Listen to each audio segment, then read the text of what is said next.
aqui no podcast Tecnopolítica, mais um episódio, dessa vez um tema muito quente. Nós vamos falar de segurança digital, aparelhos móveis e vamos falar sobre os hackers de Araraquara.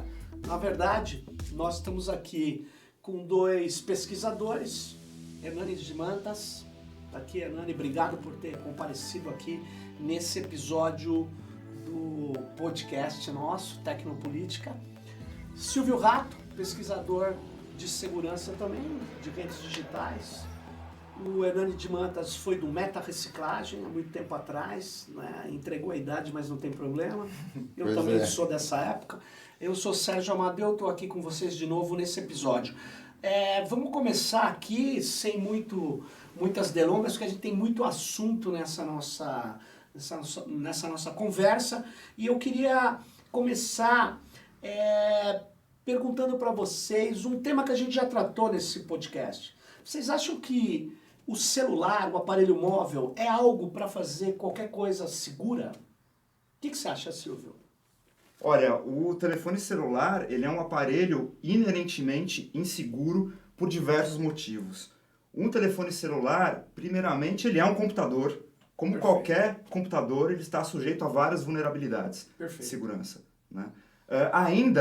O telefone celular, ele é um dispositivo de radiocomunicação. Perfeito. Então ele está vulnerável a várias formas de interceptação e localização de pessoas desse tipo de dispositivo. Mais que o computador. Sim. Ainda mais, o telefone celular, ele foi feito para coletar dados. É a primeira função do telefone móvel hoje, do smartphone, é coletar dados.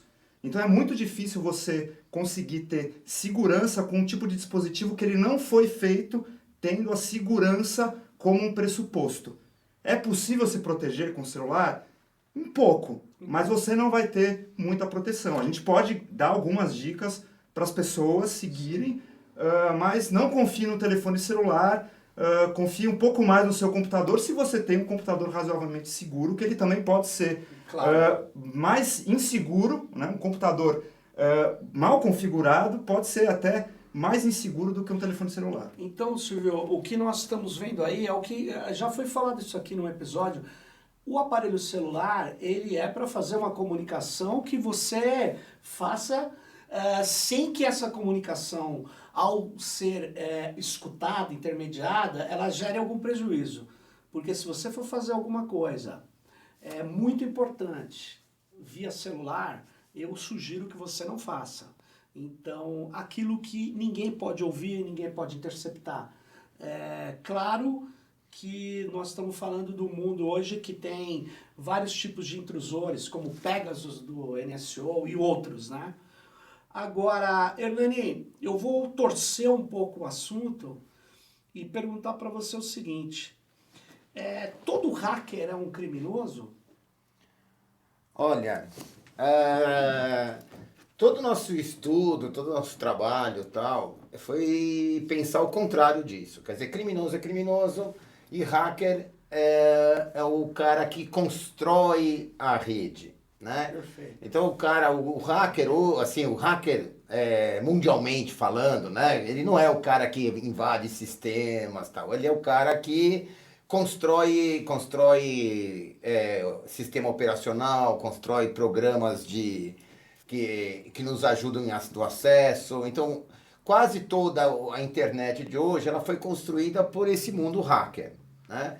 Então, criminalizar o hacker, mais uma vez, é uma coisa meio ridícula, né? Que está na moda agora. Está na moda, falar ainda sobre isso. Mas assim, não é esse o objetivo do hacker, né? Muito pelo contrário, sabe, a gente viu um monte de hackers aqui aparecendo, vindo para o Brasil para festivais de software livre e tal, que são caras que construíram o Linux, que hoje é o grande sistema que toca toda a internet, a maioria dos sistemas operacionais, né, de servidores, web e tal, são feitos por hackers.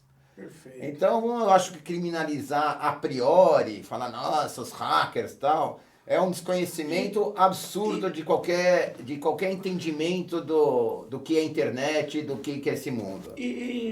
O Silvio Rato, podia me falar como é que você definiria o hacker para quem não tem conhecimento muito desse mundo das redes? Tá, olha, a palavra hacker, ela é uma palavra que está em disputa.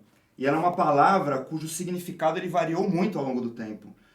Se você olhar lá atrás, na década de 10 do século passado, o hacker era muito utilizado para a galera que fazia brincadeiras com o sistema telefônico, né?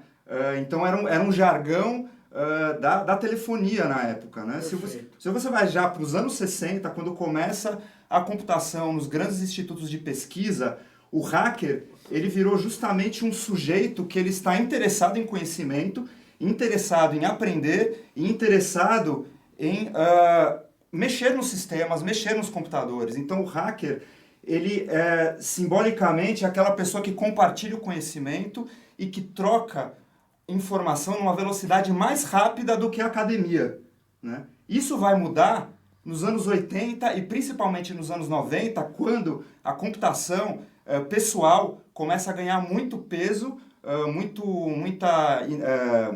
começa a ter muito uso de computador pessoal, principalmente nos Estados Unidos, e a molecada começa a mexer em tudo quanto é sistema, e muita molecada começa a tentar entrar nos sistemas. Inclusive tem um livro que chama Hacker Crackdown, que está disponível na internet, do Bruce Sterling. É muito interessante esse livro, ele vai contar bastante dessa história, né? Então, a partir do momento que você tem uma geração de molecada nos Estados Unidos que começa a ter acesso à computação, essa molecada ela quer ter acesso a computadores. Essa molecada não tinha acesso às universidades e aos grandes computadores. Então vai tentar entrar nos sistemas por curiosidade, né? E aí começa uma perseguição pela justiça americana em cima dessa molecada. Mas, a partir dos anos 80, né, começa a surgir o que é chamado de software livre. Né? A ideia de um software que você pode estudar, modificar, fornecer para outras pessoas, estudar. E o termo hacker passou a ser muito utilizado por pessoas integrantes do movimento de software livre, como ethos, como forma de, olha, eu sou hacker, seja hacker, todo mundo pode ser hacker, improvise, invente, aliás, crie. Boa lembrança, porque o Richard Stallman, que é o criador do GNU, praticamente do movimento de software livre, ele era um pesquisador de inteligência artificial, e ele depois vira um evangelizador da defesa de códigos abertos, desenvolvidos colaborativamente. E ele terminava os e-mails dele, as falas, falando happy hacking, né? Que era uma... Além dele ele se pronunciar como um hacker, ele tinha essa cultura que é de vencer desafios e compartilhar quando um desafio lógico foi vencido. Então, boa parte da cultura hacker é vinculada ao compartilhamento, né, do conhecimento. Isso que é curioso. Agora, testar limites, testar limites. Agora, por exemplo, existe também o cracker, existe também aquele que utiliza o conhecimento dele para praticar atos de vandalismo ou mesmo de benefício pessoal. Existe. Agora, a comunidade hacker em si não vê bem esse tipo de prática. O que vocês me dizem disso? Eu acho que são coisas bem diferentes. Eu acho que o cara que se diz... Porque ninguém se diz hacker, primeira coisa. É uma coisa que quem fala que você é um hacker, normalmente são os outros. Sim. Né? Os outros parceiros. É um pouco o que acontece na academia. Né? A gente escreve um texto e tal, não adianta você achar que o teu texto é bom. O teu texto tem que ser aprovado pelos teus pares, né? Uhum, claro. E o hacker, ele começou a existir dentro das universidades americanas. Então não é que o hacker... Quem são os hackers? Os hackers foram os caras que criaram o Google, foram os caras que criaram o Facebook, foram os caras que criaram todos esses sistemas que a gente usa diariamente. Né? Então não é... Eu acho que a gente tem que entender melhor o que esse hacker pode fazer, né? O que ele faz, né? E também entender que o cara que não é hacker é um cracker, pode ser um lamer, né? Tem outros nomes para isso, né? É que o cracker é bem mais vinculado a quebrar senhas, senhas, né? Mas eu acho que hoje em dia também esses caras eles estão num tipo de crime que é um crime de enviar um malware. Sim. E aí o cara acessa, ele entra no celular, tal, ele vai abrir uma coisa que ele não sabe o que é e acaba sendo infestado de algum vírus, tal, que faz com que o sistema fica mais aberto, né? Fica mais passível de ser hackeado no sentido... Você está falando do usuário, do usuário. O grande problema que eu acho, né, de internet. Na questão da pergunta a primeira pergunta que você fez para o Rato, sim, do que como o sistema funciona, né? O celular ele não é muito seguro. Sim. Porque as pessoas também aderiram ao celular e não sabem nada do que é o mundo digital. Então, muita ignorância faz com que as pessoas abram qualquer coisa dentro do celular. E isso daí, como é o primeiro device que você tem na mão, você vai sofrer com a tua própria ignorância. Perfeito. Né? Eu acho que o grande problema do hackeamento é a ignorância do usuário, né? E da falta de segurança do device que ele tem, né? E aí eu diria o seguinte, não sei se vocês concordam, a maior parte da comunidade hacker, ela hoje é uma comunidade de desenvolvedores de código. Sim. Olha, Sérgio, eu acho que assim, tem hackers e éticas. Né? Tem Perfeito, de tudo. Tem de tudo. Tem de tudo. Boa questão. É difícil, eu acho, separar essas coisas, mas a gente vê fenômenos, por exemplo, de hoje, um mercado de vulnerabilidades de segurança que tem surgido. Né? Então, existe hoje várias políticas de recompensa para quem achar falhas de software, né? Por exemplo, no Telegram, no WhatsApp, etc. Né? Mas o que acontece? Como é que funciona esse mercado? Né? Se alguém encontra uma vulnerabilidade desconhecida no software, essa pessoa pode vender para algum broker, algum negociante, sim, porque isso vale muito dinheiro, porque toda vulnerabilidade de segurança que você encontra, ela pode ser explorada para invadir algum sistema. Né?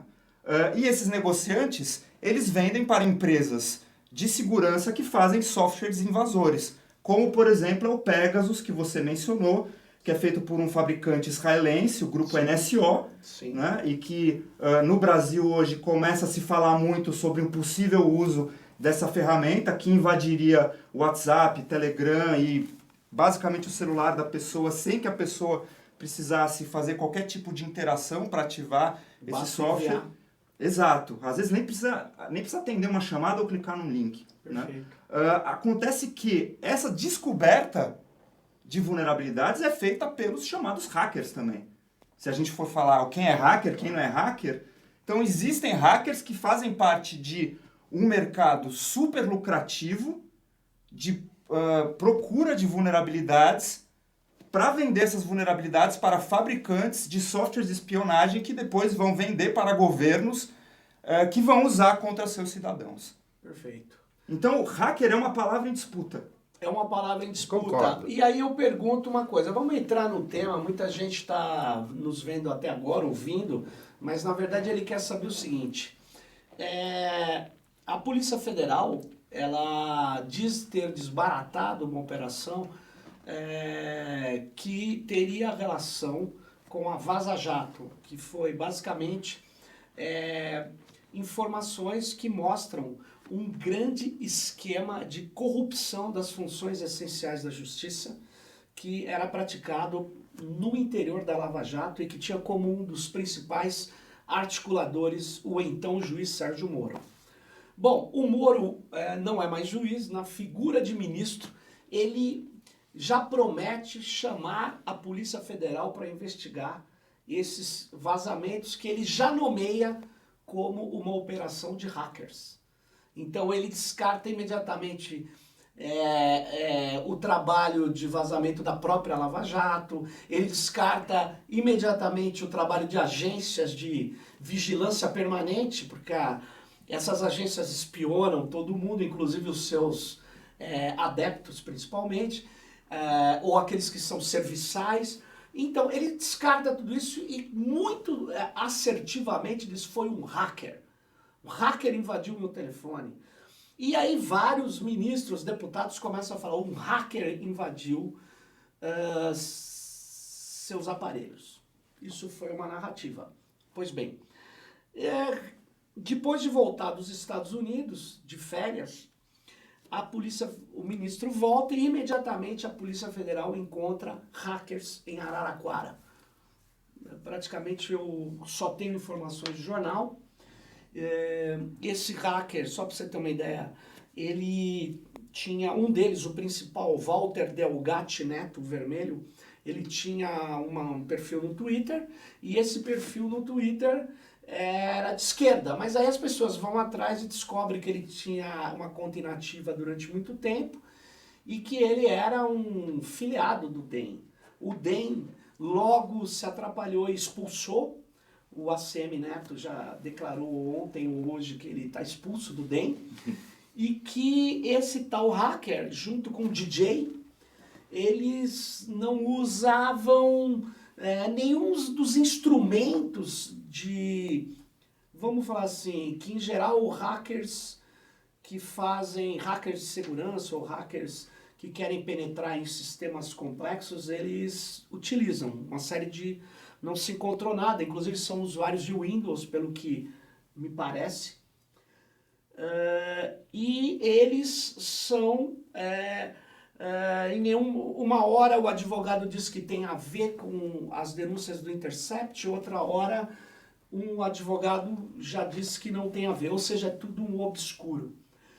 E eles dizem que conseguiram as informações, a imprensa diz, ouvindo a Polícia Federal, porque ocorreu a técnica, ou foi aplicada a técnica do spoofing, né, de mascarar um IP, um aparelho e fazer às vezes de alguém que você quer se comunicar.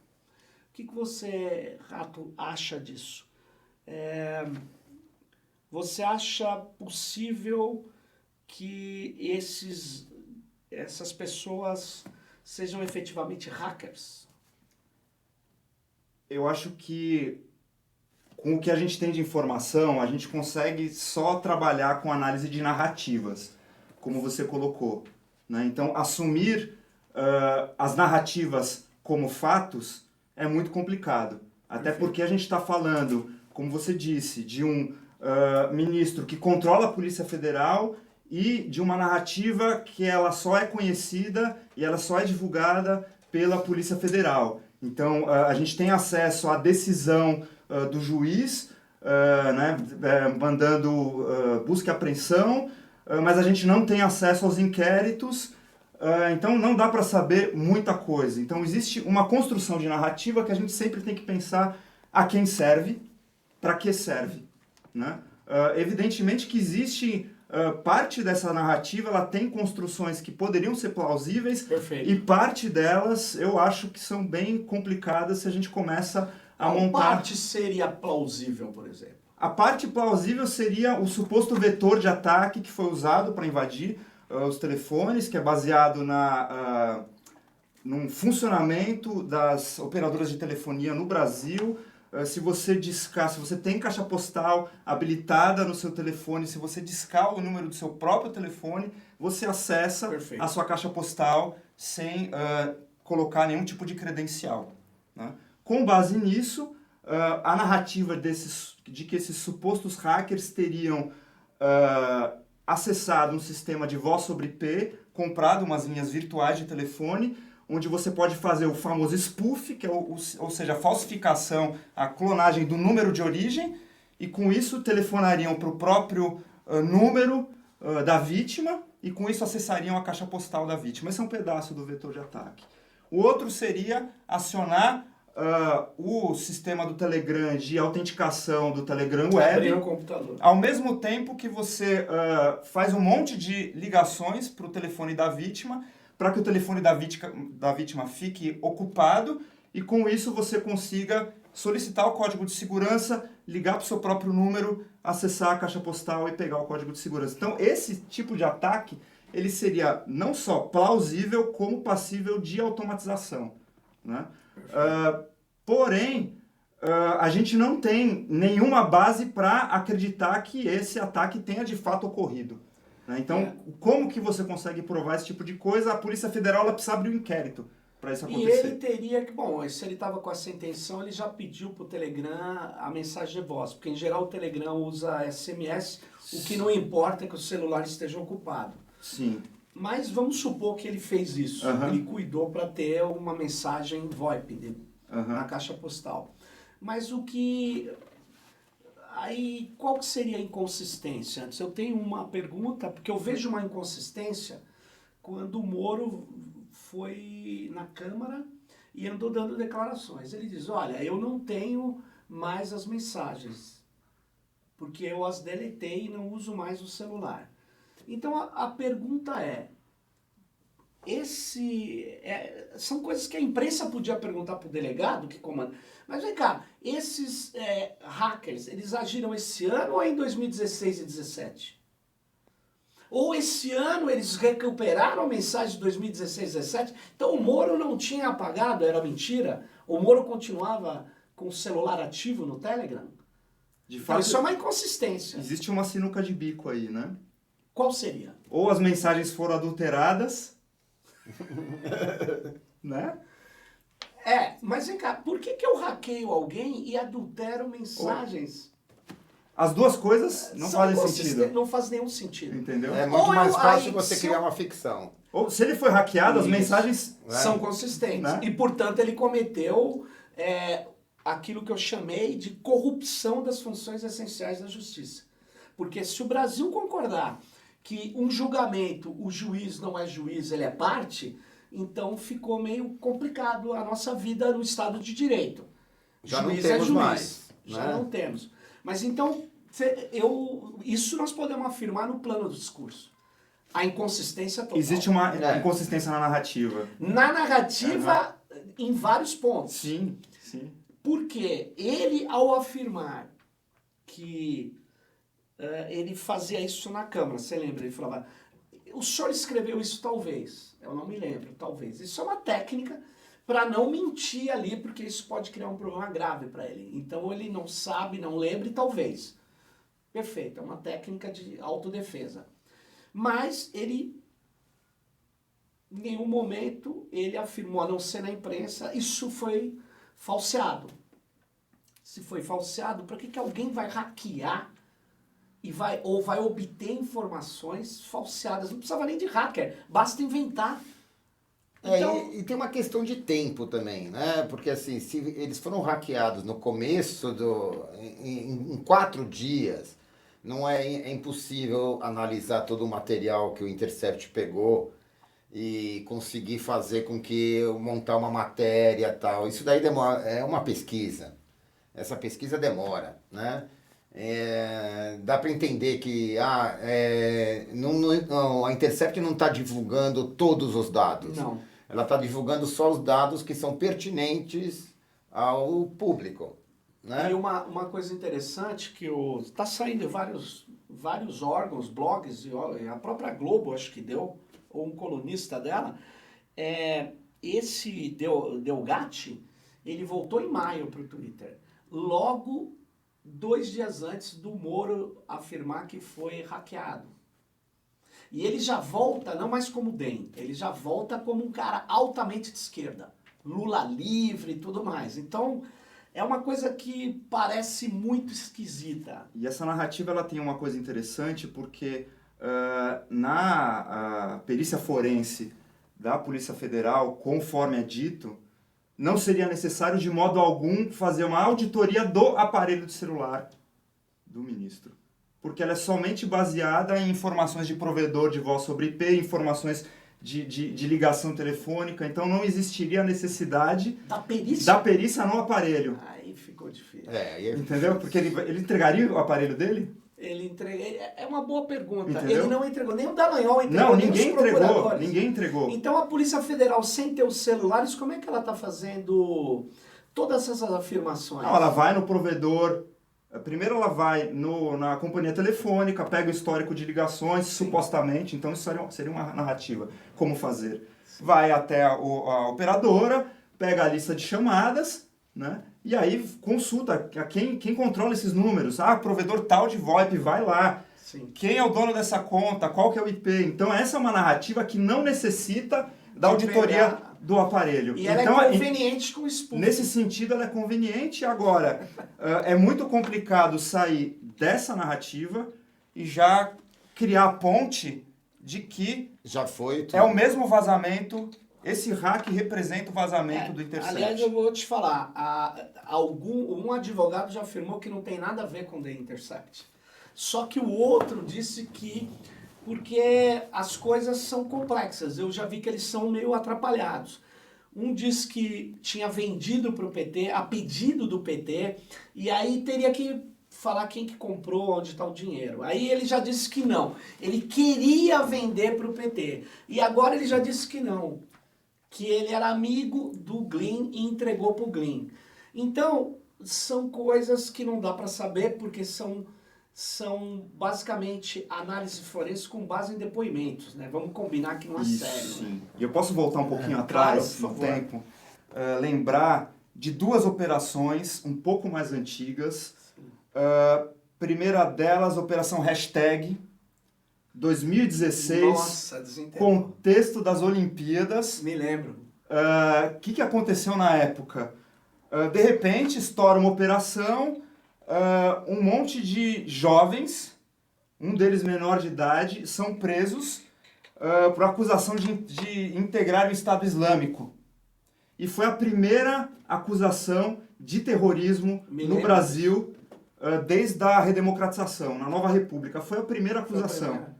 Né? Que para fazer o uso da lei antiterror. Sim, então a Operação Hashtag ela foi um teste, porque, ao que tudo indica, a gente não tem detalhes, então assim, a gente até hoje não sabe como é que foi investigado isso daí. Tudo leva a indicar que monitoramento, se isso foi verdade, né? Porque a gente está falando de construções de narrativa, a gente não tem acesso à materialidade. Né?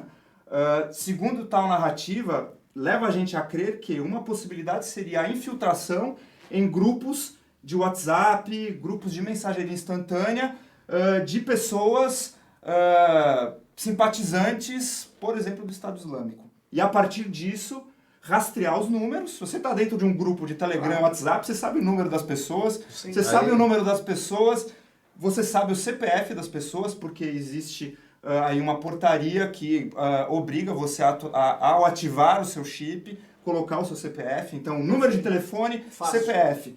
Número de telefone e CPF é nome de uma pessoa e a localização daquela pessoa em tempo real. Então, facilmente prender essas pessoas. Posteriormente, um desses jovens morreu na cadeia numa disputa. Aí depois que ele foi transferido para um presídio estadual, ele morre e tal. É uma história super esquisita. E o outro caso é o caso do Silvonei. Né? O Silvonei que teria hackeado a ex-primeira-dama, a esposa do Temer. Isso foi uma das coisas que se atribui à subida do Alexandre Moraes ao STF. Porque rapidamente foram em cima do Silvonei. Também é uma narrativa, a gente não sabe muito do que aconteceu, mas diz a história que o Silvonei comprou na Santa Ifigênia, em algum lugar, um CD com cadastro de pessoas, e a partir disso ele conseguiu informações do iCloud da ex-primeira-dama e com isso conseguiu acessar a conta e teria extorquido dinheiro, teria feito um monte de coisa e ameaçado divulgação de conteúdo íntimo, de fotos comprometedoras, etc. E rapidamente prenderam o Silvonei. E a gente não tem informações, né, de fato o que aconteceu. Então são dois exemplos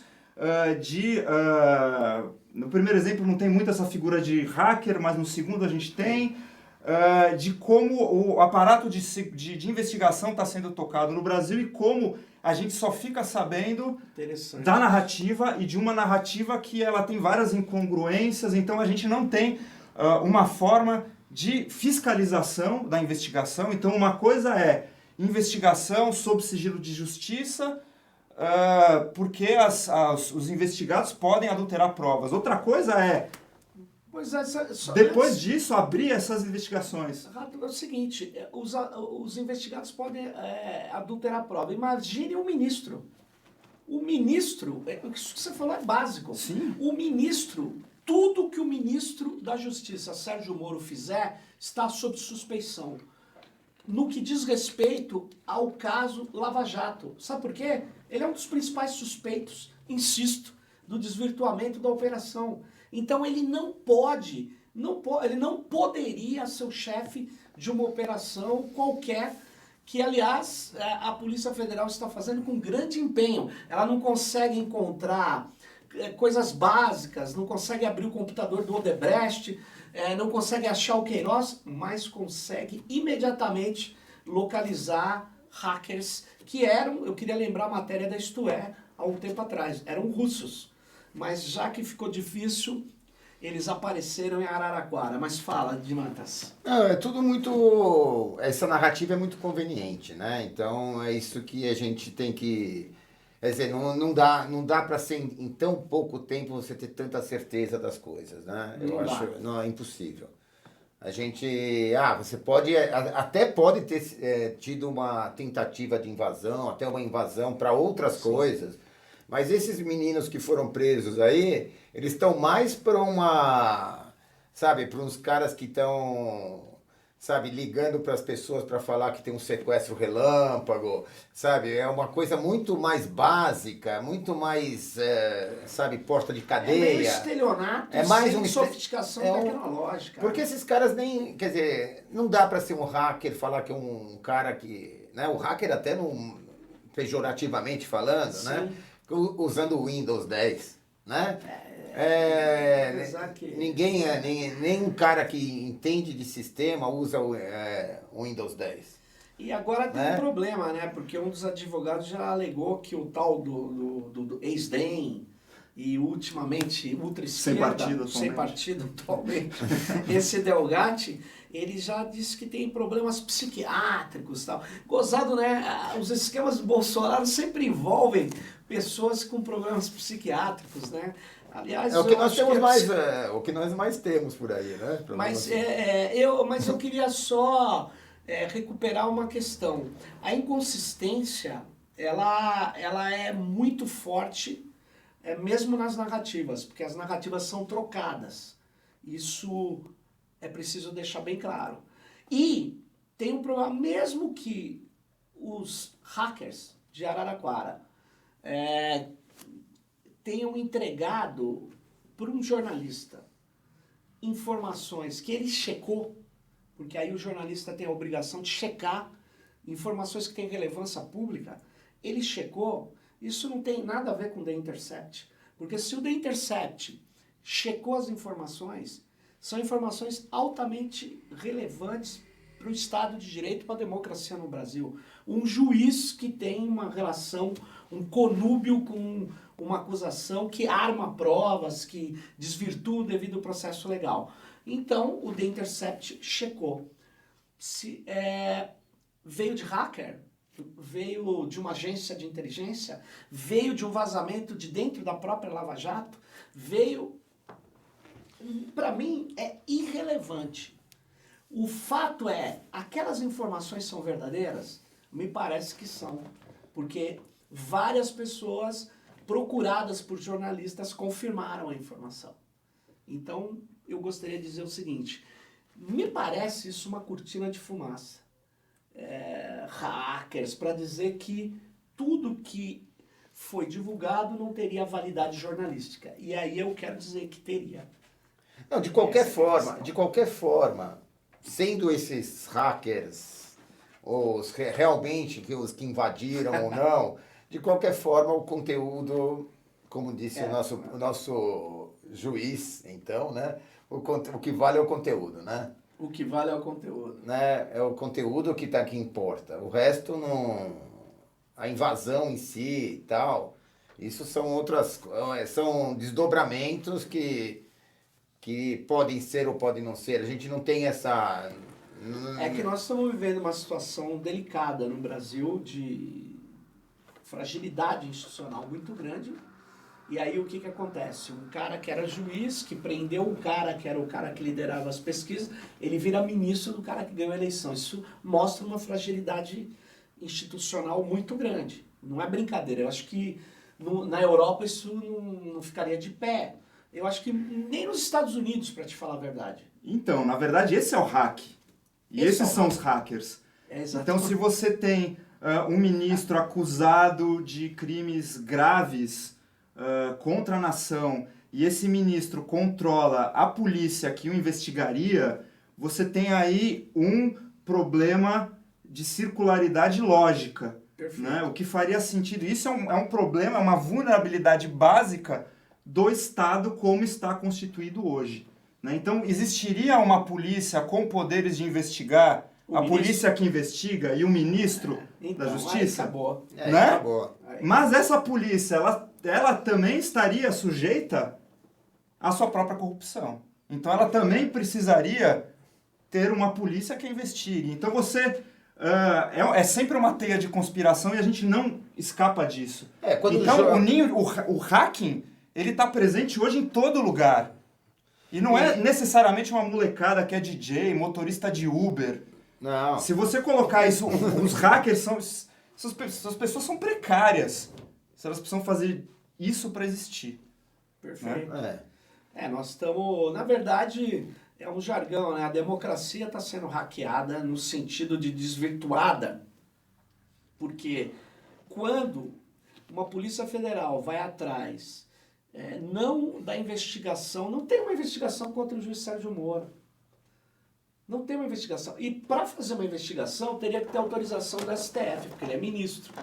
O Bolsonaro não vai deixá-lo de fora do governo. Aliás, ele virou presa fácil para o Bolsonaro agora. Se alguém acreditava que o Moro poderia combater a corrupção, pode esquecer. Por quê? Porque ele agora é presa. Ele tem que dar colher de chá para os filhos do Moro, que tem gravíssimas acusações contra eles. Tem provas que já tinham sido coletadas, passadas para a imprensa, para o Ministério Público. Então nós estamos falando de uma situação muito delicada, onde há uma cortina de fumaça de narrativas que visa ter tratar uma questão criminal, nesse caso, como uma questão política. Aí eles tratam questão política como questões criminais. Então há uma inversão de valores, de ordens. Então é isso que esse técnico política gostaria de alertar. Nós estamos vivendo uma situação assim. Tem uma denúncia grave que me parece consistente.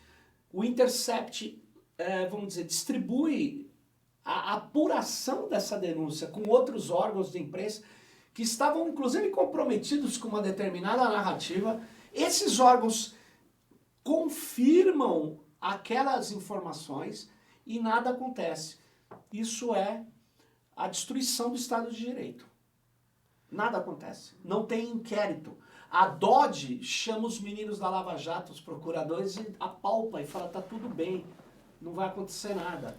Mas a própria narrativa do pavão misterioso, né, dos hackers russos e tal, tentaram fazer a gente engolir aquela narrativa. Aquilo tá muito tosco. E é uma coisa tosca, é uma coisa péssima. O Greenwald é um cara que ele fez a reportagem do Snowden, é uma das maiores reportagens do século, pelo menos, né? Quer dizer, eu acho que ele não ia se colocar num lugar trabalhando com esses hackers perrapados aí, que arranjaram em Araraquara. Não, mas eu insisto em uma coisa, mesmo que tenha sido o laranja hacker lá, porque Araraquara é a terra do cotralho, é a terra da laranja, olha que loucura, parece piada, né? E o laranja hacker que passou para ele teria a obrigação de checar, porque é uma informação grave. Sim. Ele não pode falar, não, veio de um qualquer, eu não vou apurar. Ele apurou, independente de onde veio, ele apurou. E ela é verídica. As pessoas que estão envolvidas estão dando Pois é. essa veracidade. Eu acho extremamente Mas é complicado. uma questão aí a construção de pós-verdade, entendeu? Tem toda uma retórica do que o sistema, principalmente a extrema-direita ligada com Trump e Putin, né? Sim. Ela tem uma construção de um teatro para se confundir mais e você manter os teus seguidores com um discurso que seja para eles plausível. Nesse caso, nós não estamos mais em campanha, né? Pois é. Então eu acho que esse discurso ele não é mais plausível, não tem, mesmo que muita gente acreditar nesses hackers de Araraquara, acreditar que tem tudo a ver e aí realmente eles é todo um bando de bandidos, né? Ele se perde porque ele é uma construção, e ele é uma construção que você já vê que já tentaram outras coisas. Agora, Né? eu concordo. Agora, é preciso deixar uma outra coisa clara. Além de uma coisa que dá para afirmar, que um cara que é o maior suspeito não pode comandar a investigação, que é no caso do Moro, isso eu achei ponto pacífico. Que vários órgãos de imprensa checaram informações do The Intercept é um ponto, não é bem só narrativa. E aí, o que o Rato levantou, é curioso que não entreguem os celulares. Eu acho isso isso é uma constatação. Eu não posso, claro, decorrer de várias coisas. Outras coisas que não esteja ligado à seguinte questão. Uma pergunta, por que você não deixa periciar o celular? Acho que também tem uma outra coisa, assim, se provar que todas essas mensagens foram obtidas de meio ilícito, essas provas não têm nenhuma validade jurídica. E aí ele tá... Então seria muito diferente, por exemplo, se uma das pessoas envolvidas na Operação Lava Jato vazasse aquela informação, porque é comunicação privada. Eu fazia parte, você fazia parte, alguém fazia parte do grupo. Por isso a narrativa do hacker. Então, se elas forem hackeadas, elas não têm validade jurídica e aí não vale.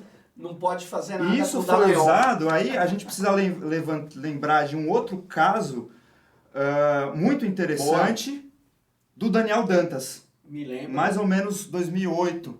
Sim. Do caso da privataria tucana, etc., né?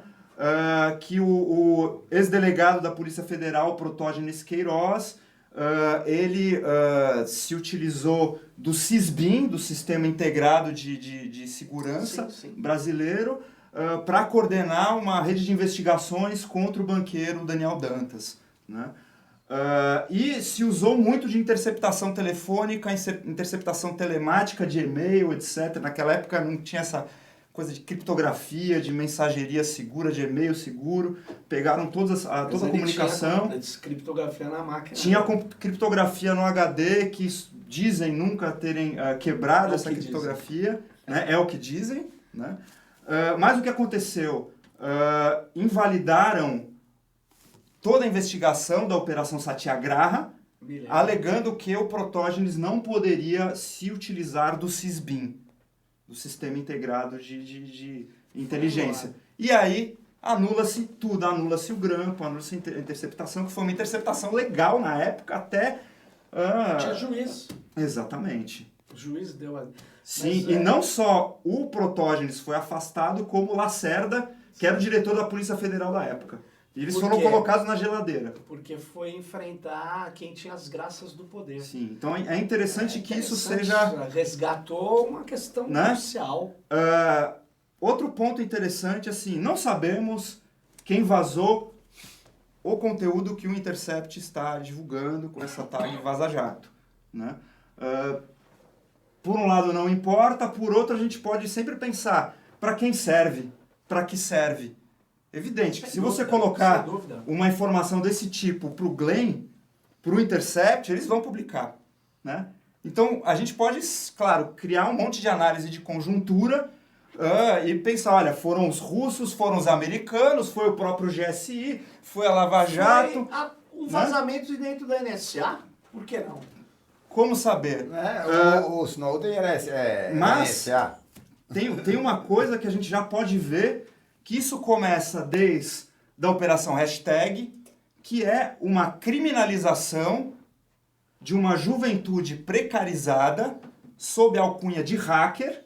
Perfeito. Existe toda uma legislação que a cada dia está avançando e toda uma cooperação dos sistemas de inteligência brasileiros neste discurso de guerra aos hackers, de guerra ao terror.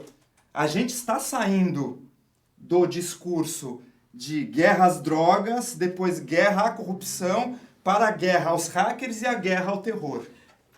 Então existe esse movimento dessa super narrativa. Então, uma das coisas que, por mais que o Intercept não tenha intenção, por exemplo, de produzir isso, o uso que a imprensa faz de todo esse material é criar uma narrativa de criminalização de hackers. É verdade. É o que nós começamos o nosso programa. É um novo inimigo, nosso episódio. um novo inimigo interno da doutrina de segurança nacional. É um inimigo construído, é preciso desmoralizar essa construção.